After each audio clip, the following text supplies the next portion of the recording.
Friends, I trust we and all in Walton shall cooperate to our mutual pleasure and profit and the good of all concerned in this great and good work, which is not for our individual profit, but for the public good.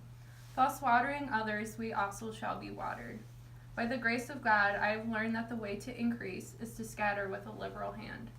God is true who says, the liberal soul shall be made fat.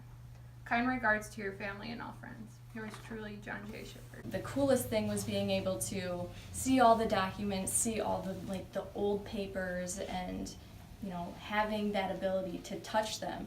And honestly, I was so nervous and so worried and freaking out at the fact that I could touch the documents because they're so old, and you're thinking, oh my gosh, they're so fragile, I'm gonna do something or ruin this or whatever. But that experience just brought me to the archives. I found out that we were one of the first schools that allowed women and minorities to be here, and so I researched about Charles Mahoney, and this is Stephen Morgan, and basically they're one of the first black athletes here on the college campus. They were involved in science. Charles Mahoney was involved in baseball and more science. Stephen Morgan was only here for 2 years, but he was heavily involved in football. And Hiram Archer, he was a biology major. He came back and taught at the school after he graduated. He got his doctorate in Alabama after he left a couple years ago. And 2 years ago, by finding this research, we started the Hiram Archer Society, which is a mentoring group on the campus. So that's kind of cool that you can take the research from one thing and then be able to just build a whole organization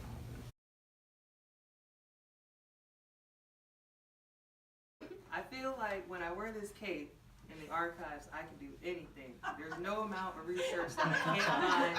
There's no project too big or too little that I cannot research about. When I wear this cape, I feel that I'm a superhero.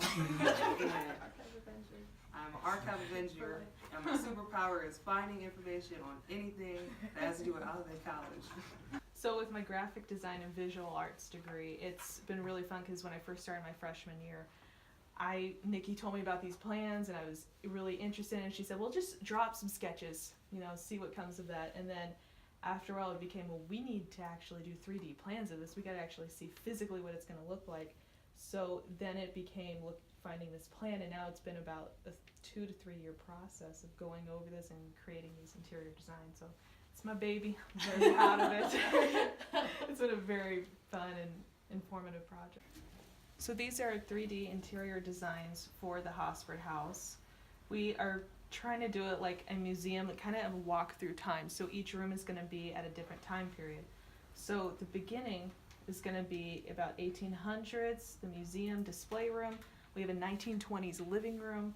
We have a 1950s cafe, a 1990s 2000 atrium, 1970 kind of a study room. That's mainly where the research is going to be done. There's an overview of the whole thing. So these are probably going to change, but at the moment, this is what they're going to look like. We're so grateful for alumni being able to support us in the building of this and being able to, speed up the process and make this happen for Olivet College. Thank you, alumni!